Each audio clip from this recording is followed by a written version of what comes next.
السلام عليكم ورحمة الله وبركاته. أعوذ بالله من الشيطان الرجيم. بسم الله الرحمن الرحيم. الحمد لله رب العالمين، والصلاة والسلام على سيدنا ومولانا أبي القاسم المصطفى محمد. اللهم صل على محمد وعلى محمد وعلى أهل بيت الطيبين الطاهرين المعصومين المكرمين، سيما بقية الله في الأرضين. الحمد لله الذي هدانا لهذا وما كنا لنهتدي لولا أن هدانا الله. در ادامه توضیح اجمالی پیرامون دعای استعاذه، دعای اشکان سعید سجادیه، به این فراز رسیدیم که الله فرمایند اللهم انی اعوذ بک ان اعضد ظالما. خدایا من به تو پناه میبرم از این که ظالمی را کمک بکنیم. بسم الله الرحمن الرحیم. আমরা সাইফে সাজ্জাদিয়ার অষ্টম দোয়াটি আমরা শুরু করেছি।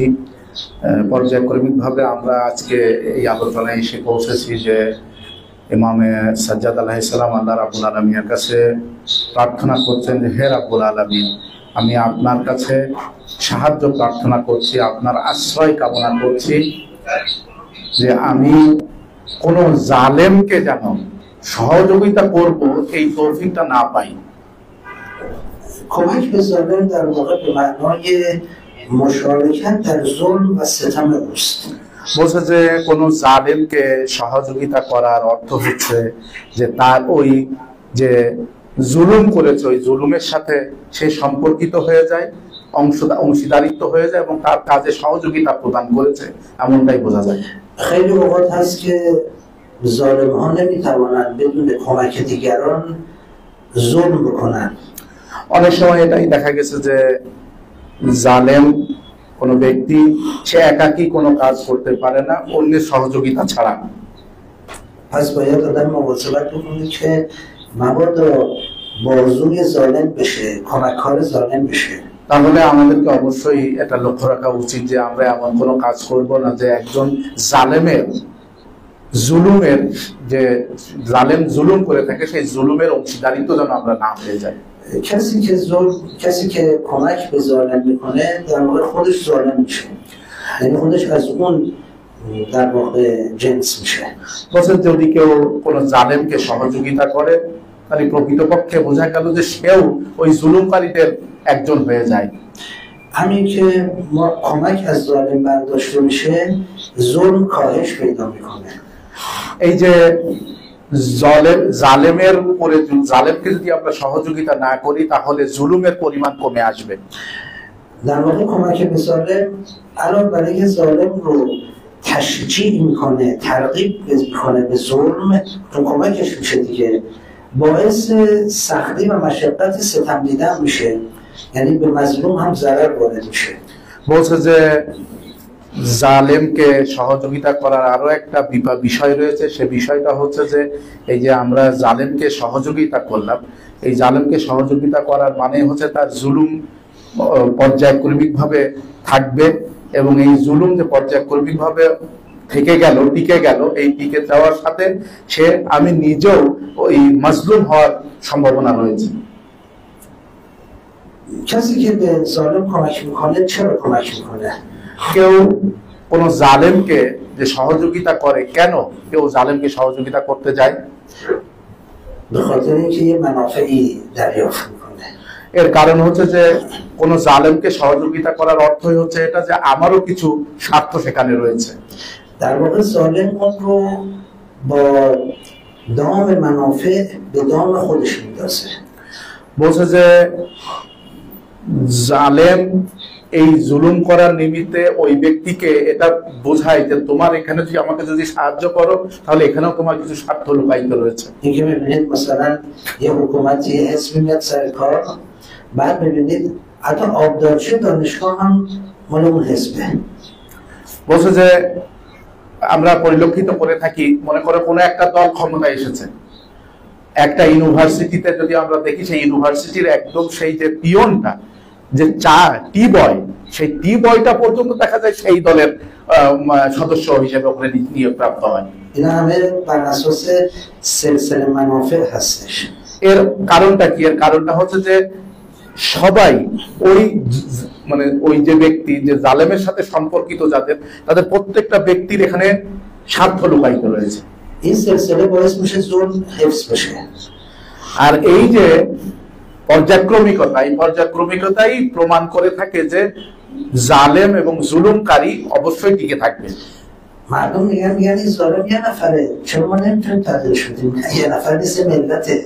বলছে যে সবাই হয়তো আমরা চিন্তা করি যে জালেম তো একজন, জুলুমকারী একজন, তাহলে কেন আমরা তার সাথে আমরা পাচ্ছি না? না না না, এটা হচ্ছে বাস্তব, মানে বাহ্যিক ভাবে হয়তো দেখা যাচ্ছে যে জুলুমকারী একজন, কিন্তু তারপর তার পিছনে দেখা যাবে পর্দার আড়ালে একটা দেশ তার পিছনে দাঁড়িয়ে আছে।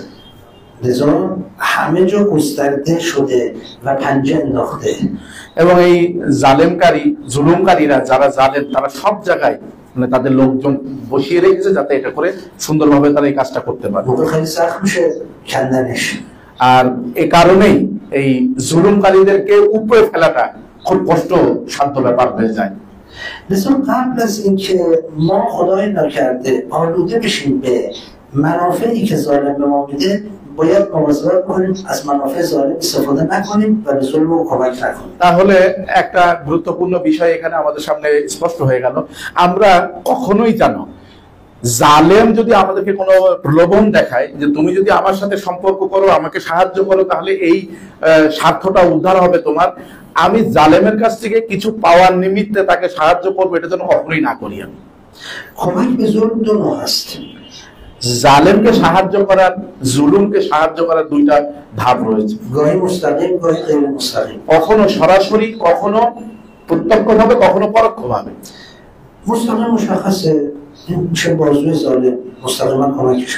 বলছে যে প্রত্যক্ষ ভাবে কি, যে না আমি সেই জালেমের সাথেই আছি, জালেমের সাথে মিলেই সব কাজ করছি, এটা আমি হবে প্রত্যক্ষ ভাবে তাকে সাহায্য করছি।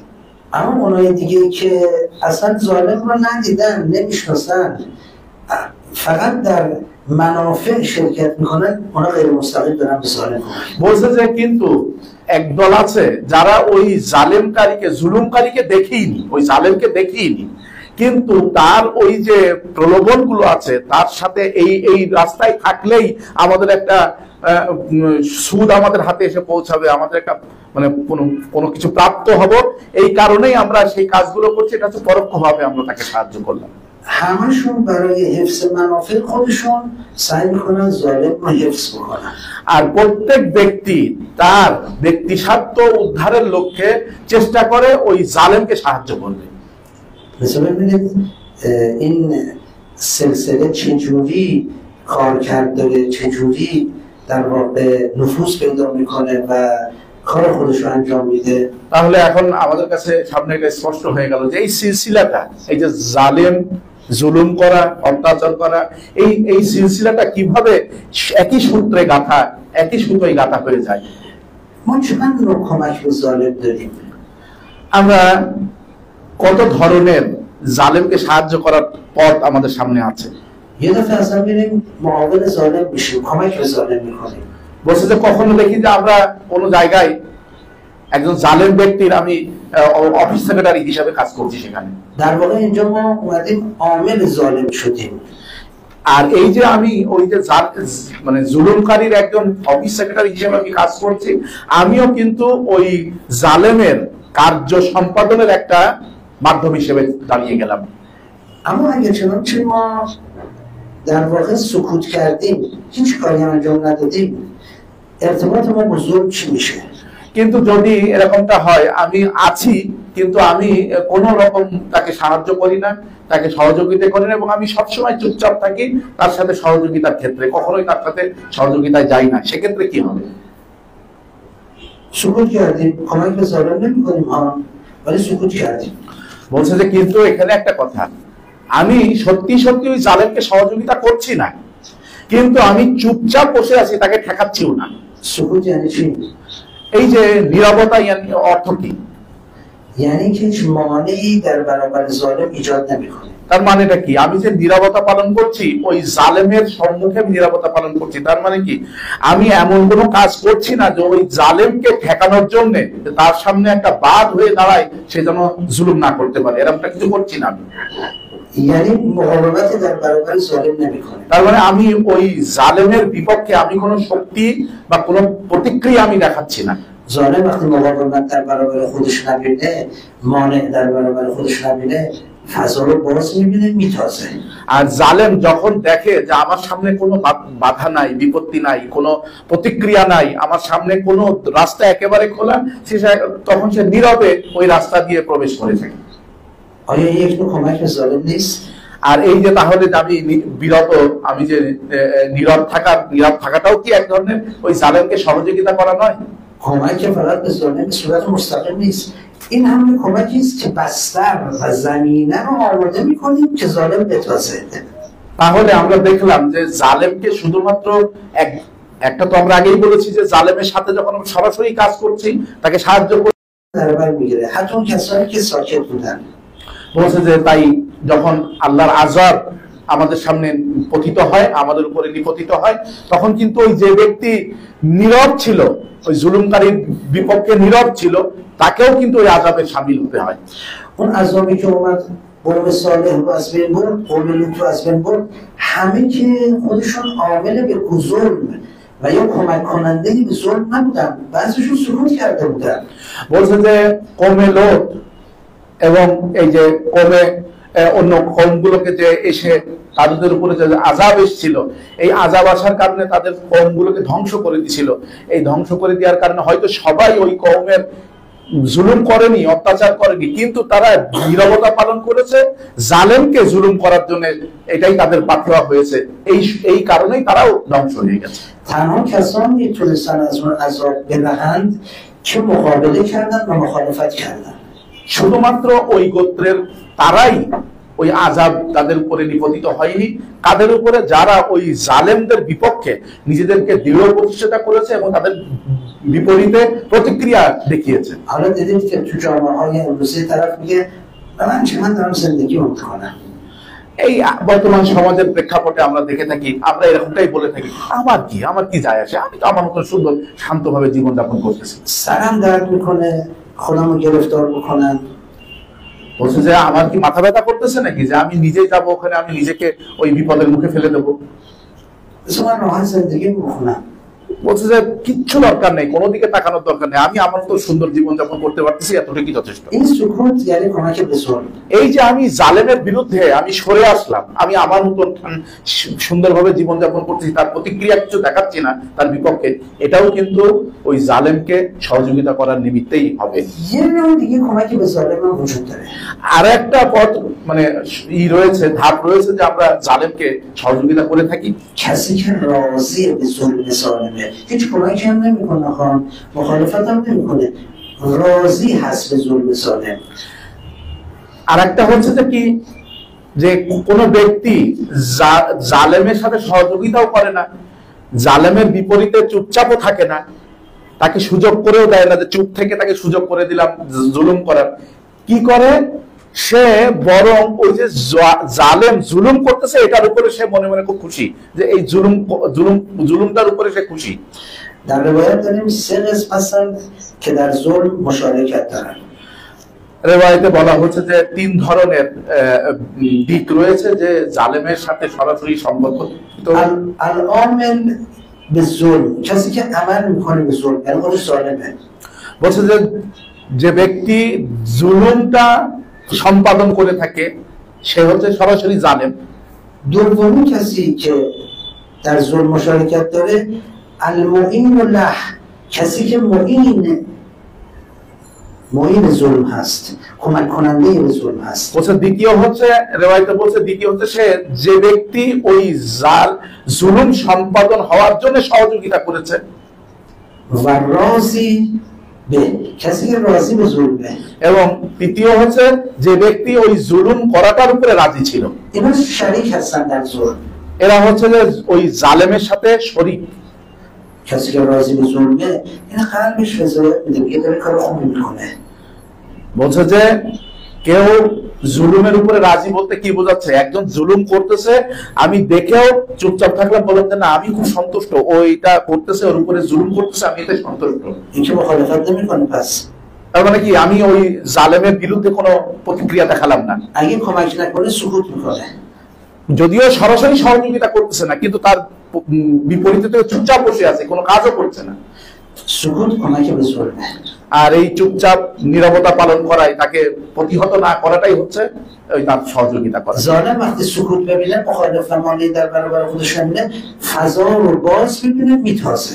আর জালেম যখন দেখে যে না আমার সামনে কোনো বিপত্তি নাই, কোনো প্রতিপক্ষ নাই, কোনো প্রতিহতও নাই, কেউ কিছু করছে না, একদম পুরো ময়দান খালি, তখন তো সে সহসা ওই ময়দানে ঢুকে পড়বে জুলুম করার জন্য।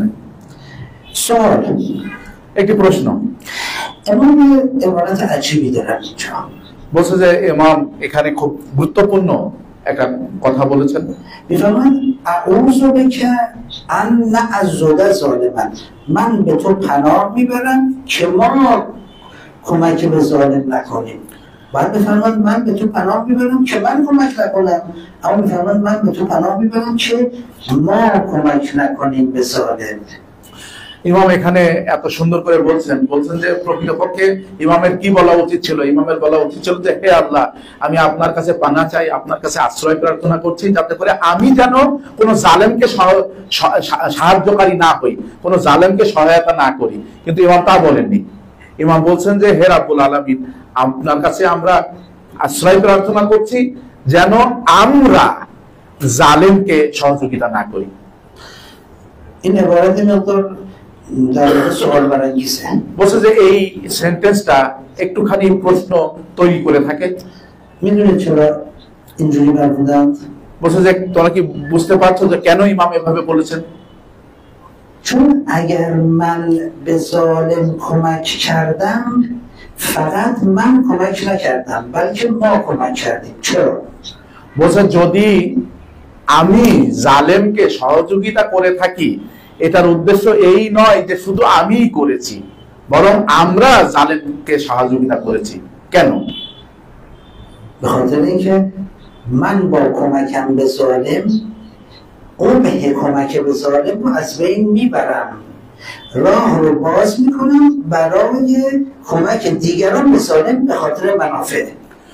বলছে যে আমি যদি এই জালেমের বিরুদ্ধে আমি যদি সোচ্চার না হই, আমি যদি তার প্রতিহত না করি, তাহলে এই জালেম ময়দানে ঢুকে পড়ার জন্য এবং অন্য কেউ এই জালেমের সহযোগিতায় এসে তাদের স্বার্থ উদ্ধারের জন্য তাকে সহযোগিতা করবে এবং জুলুম প্রতিষ্ঠিত হবে। এটাই এই জন্যই ইমাম এখানে বলেছেন যে আমরা তোমার কাছে আশ্রয় প্রার্থনা করছি। বলছে যে আবার একবার আমি এই বিষয়টা তোমাদের সামনে পরিষ্কার করে তুলে ধরছি।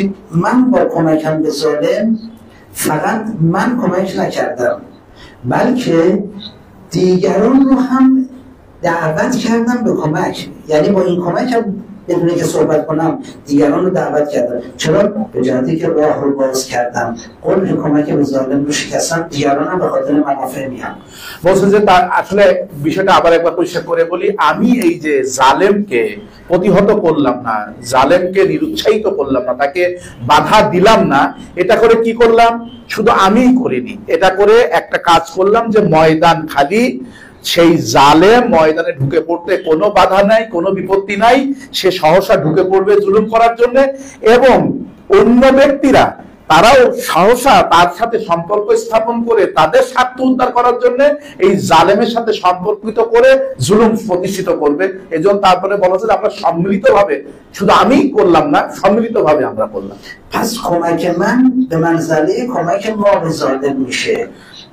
তার মানে কি, যদি বলি যে আমি জালেমকে সহযোগিতা করেছি, এর নেপথ্যে আমরা জালেমকে সহযোগিতা করেছি। آیا غیر از این است؟ এটা ব্যতীত অন্য কিছু না। پس با توجه به این مسئله من در کمک به ظالم دو تا گناه دارم। বলছে যে এই ভূমিকার পরে আমি জালেমকে সাহায্য করার জন্য দুইটা গুনাহ আমার আছে। یکی گناه کمک به ظلم، একটা গুনাহ হচ্ছে যে জালেমকে তার জুলুম করার কাজে সহযোগিতা করার জন্য। یکی گناه عادی سازی کمک به ظلم و فراخوانی دیگران به سوی کمک به ظلم. আর একটা গুনাহ হচ্ছে কি, আমি এই জালেমকে প্রতিহত না করার কারণে জুলুম করাটা তার জন্য একটা সাধারণ ব্যাপার হয়ে গেছে, খুব সহজ ব্যাপার হয়ে গেছে। এই সহজ ব্যাপারটা হয়ে যাওয়ার কারণে আমি আর একটা গুনার দায়িত্ব অংশীদারিত্ব হলাম। لذا ببینید مسئولیت اجتماعی ما چقدر سنگینه و چقدر دقیقه. তাহলে আমাদের নিশ্চয়ই বোঝা যাচ্ছে যে সমাজে যখন আমরা বসবাস করি তখন আমাদের সমাজে একটা গুরুত্বপূর্ণ দায়িত্ব আমাদের ঘাড়ে রয়েছে। باید مواظبت بکنیم که وجود ما تاثیرگذار باشه، تاثیرگذار مثبت نه تاثیرگذار منفی. তাহলে আমাদের অবশ্যই দৃষ্টি রাখা উচিত যে সমাজে যখন আমরা সম্মিলিতভাবে বসবাস করছি সেই সমাজে আমাদের যেন পজিটিভ প্রভাব আমরা ফেলতে পারি, সেই সমাজে আমরা যেন কখনোই আমাদের দ্বারা নেগেটিভ প্রভাব সেই সমাজে পতিত না হয়। شما در برابر ظلم مخالفت کردید، ایستادید. বলছে তুমি জুলুমের বিপক্ষে, জালেমের বিপক্ষে তুমি সোচ্চার ভূমিকা নিলে এবং তাকে প্রতিহত করার জন্য দণ্ডায়মান হয়ে গেলে। بالعکسش هم دو تا کار انجام دادید.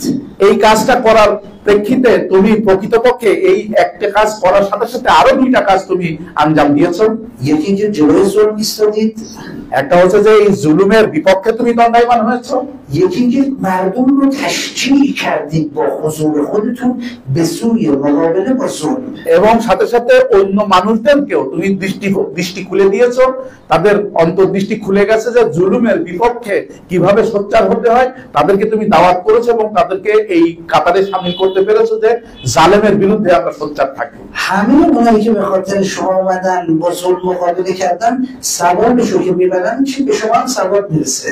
বলছে যে আর তোমার এই জুলুমের বিপক্ষে, জুলুমকে প্রতিহত করার জন্য তুমি যে সোচ্চার ভূমিকা পালন করেছো এর জন্য এবং তোমার দাওয়াতে অন্য যারা তোমার সাথে এসে সঙ্গবদ্ধ হয়েছে এরা তো সওয়াব পাবেই, জুলুমের প্রতিহত করার জন্য সওয়াব তো পাবে, সাথে সাথে ওদের অংশীদারিত্বে তুমিও সওয়াব পাবা।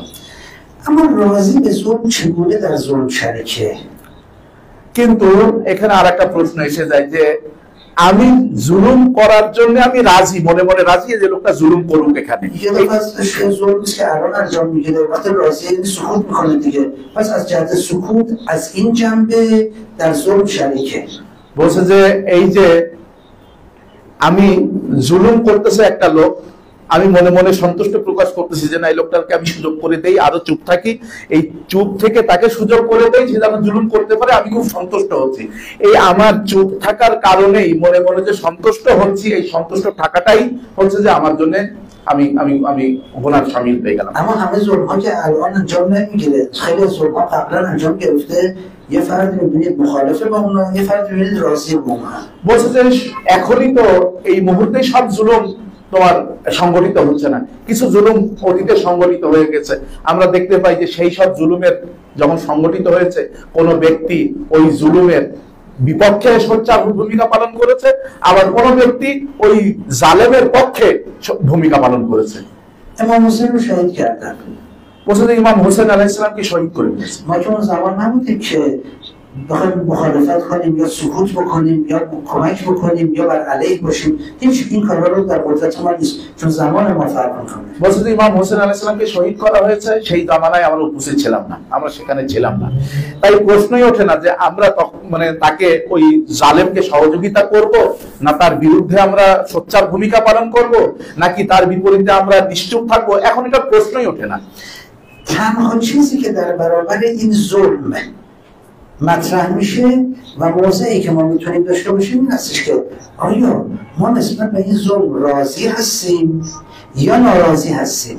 বলছে তাহলে আমাদের সামনে একটি পথ এখন অবশিষ্ট আছে, একটি পথ অবশিষ্ট, সেটা হচ্ছে যে এই জুলুমটা সংগঠিত হয়েছে, এখন আমরা এই জুলুমটার পক্ষপাতিত্ব করে আমরা নিশ্চুপ ভূমিকা পালন করব নাকি আমরা সন্তুষ্ট আছি এই জুলুমের উপরে এই কারণে, নাকি এর বিপক্ষে আমরা সোচ্চার হব। به نظر شما این دو تا فرق میکنه در وجود شما و در انعکاس اجتماعی یا نه؟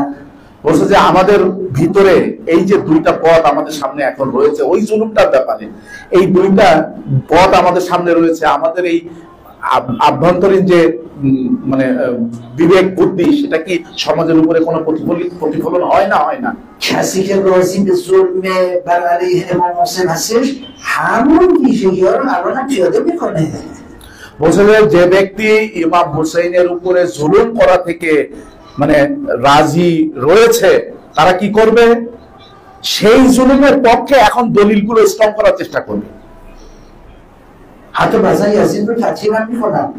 বোঝা যায় হয়তো এখনো কেউ আছে যে ওই জুলুমের পক্ষপাতিত্ব করার কারণে এখন ইয়াজিদকে তারা খুব সংবর্ধনা দান করে থাকে। پس میبینید اما خیلی فرق میکنه این فرد با اون کسی که مخالف یزید و ظلم یزید هست. اون در برابر یزیدیان زمان میایسته و دیگه تن به یزیدیان زمان نمیده. ببینید چقدر فرق میکنه. বলছে যে কিন্তু এখন আবার দেখা যায় সমাজে এমন কোন ব্যক্তি আছে যে যারা সেই ইয়াজিদিয়ান এবং ইমাম হোসেনের মানে যারা জুলুম করেছে তাদের বিপক্ষে এখন তারা সোচ্চার এবং এখন তারা স্পষ্ট ভূমিকা পালন করছে। তাহলে দেখা যাবে যে সমাজে এই দুই প্রকৃতির মানুষের ভিতরে কত পার্থক্য। আর এই কারণেই ইমাম হুসাইনের রক্ত সেই জামানায় যদিও কারবালাতে ছড়িয়েছে, সেই রক্ত কিন্তু সেই রক্ত এখনো পর্যন্ত জবাব দিয়ে যাচ্ছে এবং ওই রক্ত আমাদেরকে প্রবাহিত করে কোন দিকে? সত্যের দিকে।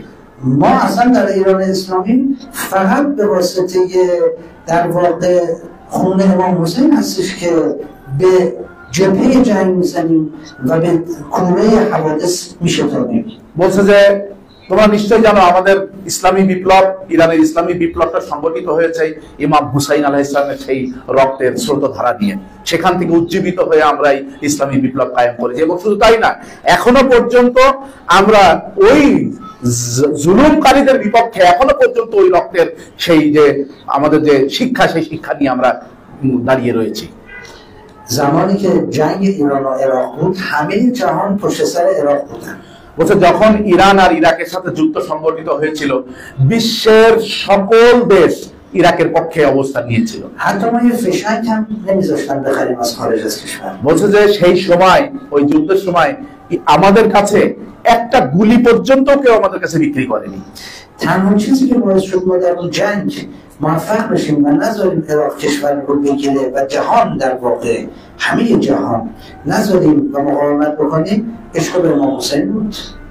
বলছে যে কিন্তু আমাদের সেই গুলিও আমাদের কাছে কেউ একটা বিক্রি করেনি। এরকম পর্যায়ে কিভাবে আমরা ইরাককে ঠেকিয়ে দিয়েছিলাম, ইরাককে ইরানে ঢুকতে দেয়নি এবং ইরানের উপরে আগ্রাসন করতে দেয়নি, কিভাবে সম্ভব হয়েছে? তাদেরকে পিছু হটতে বাধ্য করেছে শুধুমাত্র ইমাম হোসেনের উপরে এশক, ইমাম হোসেনের উপরে ভালোবাসা। من خودم شخصا بارها در عملیات‌ها شرکت کردم। আমি নিজে বারংবার আমি সেই যুদ্ধের ময়দানে গিয়েছি এবং অংশগ্রহণ করেছি। شب امام حسین می‌خوندیم، صبح خط می‌زدیم। বলছে যে রাত্রে বেলা আমরা যারা সেই মানে বাহিনী ছিলাম, আমরা রাত্রে বসে বসে ইমাম হুসাইন বলতাম, ইমাম হুসাইনের নামে নাম জপতাম, সকালে যে আমরা হামলা করতাম। این ببینید رضایت یه همچین کاری نمی‌کنه ها। বলছে যে এই যে যারা সত্যের পথে যারা থাকে, যারা সত্যের পথ নিয়ে উন্মোচন করে, তাদের এরকম একটা অবস্থার সৃষ্টি। ما رضایت داشتیم به حرکت امام حسین، دشمن ما رضایتش برعکس بود। বলছে যে আমরা সন্তুষ্ট ছিলাম ইমাম হুসাইনের আদর্শের উপরে, আমরা সেজন্য আমরা মানে অগ্রসরিত হয়েছি। আর আমাদের দুশমনরা তারা ওই পক্ষের জুলুমকারীদের উপরে সন্তুষ্ট ছিল, তারা মানে পদদলিত হয়েছে। یه نفر در جنگ صفین اومد به حضرت علی علیه السلام گفتش که ای علی من خیلی ناراحتم، برادرم در واقع نمیتونه، دور هستش در سرحدات و مرزها مشغول خدمت هست، نمیتونه بیاد در جنگ صفین در کنار تو شرکت بکنه و ثواب ببره। বলছে যে সিফিনের যুদ্ধে মওলা আলী আলাইহিস সালামের কাছে এসে একজন সাহাবা এসে বলল যে মাওলা, আমার ভাইয়ের একটা ছেলে আছে, সে বর্ডারে তার দায়িত্ব, সে বর্ডারে দায়িত্ব পালন করতেছে, সে খুবই আগ্রহী যে আসবে আপনার সাথে একসঙ্গে আপনার নির্দেশে সে যুদ্ধে অংশগ্রহণ করবে, কিন্তু সে পারতেছে না, সে যে ওখানে দায়িত্ব আছে সেই দায়িত্ব ফেলে আসতে পারছে না, এখন কি করা সম্ভব? حضرت از اون سوال کردن که آیا برادرت با ماست یا بر ماست؟ মোলা আলী তখন তাকে প্রশ্ন করলো যে তোমার যে ভাইপো মানে ভাইয়ের ছেলে সে কি আমাদের সাথে না আমাদের বিপক্ষে? گفت با شماست. বলছে মৌলা সে আপনাদের সাথে। گفت پس در سوال ما شرکت میکنه. বলছে যে ঠিক আছে ওখানেই থাকতে বলো, যুদ্ধে অংশগ্রহণ করার দরকার নেই, সে আমাদের সব এর অংশীদারিত্ব হবে। بعد حضرت یه چیز عجیبی برای این کردن. বলছে এরপরে একটা আজব জিনিস হযরত বায়ান করলেন। گفتم تا قیام قیامت اگر کسانی با ما باشند در این جنگ صفین با ما شرکت کردن و سوار بردن. ইমাম এই কথা বললেন, বলছেন যে কাল কিয়ামত পর্যন্ত যারা এই দুনিয়াতে আসবে তারা যদি এই সিফিনের যুদ্ধের বিষয়ে আমাদের পক্ষপাতিত্ব করে তাহলে এই সিফিনের যুদ্ধের যেটা মানে যে সওয়াব প্রাপ্ত ব্যক্তিদের সব তাদের উপরে পৌঁছাবে। حالا شما بسنجید اگه در زمان امام حسین علیه السلام بودید در کدوم جبهه بودید؟ آیا خدای نکرده در جبهه یزید یا در جبهه امام حسین؟ این همون رضایت و عدم رضایته. বলছে যে আল্লাহ যদি আমাদেরকে তৌফিক দিতেন, আমরা যদি ইমাম হোসেনের সময় জামানায় আমরা কোনো উপস্থিত থাকতাম তাহলে আমরা কোন পক্ষে থাকতাম? আমরা ইমাম হোসেনের পক্ষে থাকতাম না ইয়াজিদের পক্ষে থাকতাম? এটা হচ্ছে ওই রেজায়াত দেয়া আর সন্তুষ্টি থাকা। আমরা কোন পক্ষে সন্তুষ্টি এবং কোন পক্ষে অসন্তুষ্টি প্রকাশ করব সেটা এখানে প্রমাণ হওয়া যাবে। اللهم صل على محمد وعلى محمد وسجل فرجهم. بسم الله الرحمن الرحيم. اللهم إني أعوذ بك من هيجان الحرص وثورة الغضب وغلبة الحسد وضعف الصبر وقلة القناعة وشكوسة الخلق وإلحاح الشهوة وملكة الحمية ومتابعة الهوى ومخالفة الهدى وسنة الغفلة وتعاطي الكلفة وإيثار الباطل على الحق والإصرار على المأثم واستثقال المعصية واستكبار الطاعة ومباهاة المكثرين والإزراء بالمغلين وسوء الولاية لمن تحت أيدينا وترك الشوج لمن استنع العارفة عندنا او ان نعضد ظالما. خدای ما به تو پناه ببریم از اینکه بخواهیم ظلم و ظالمی رو کمک کننده باشیم. اللهم صل علی محمد و آل محمد و عجل فرجهم. و السلام علیکم و رحمت الله و برکاته.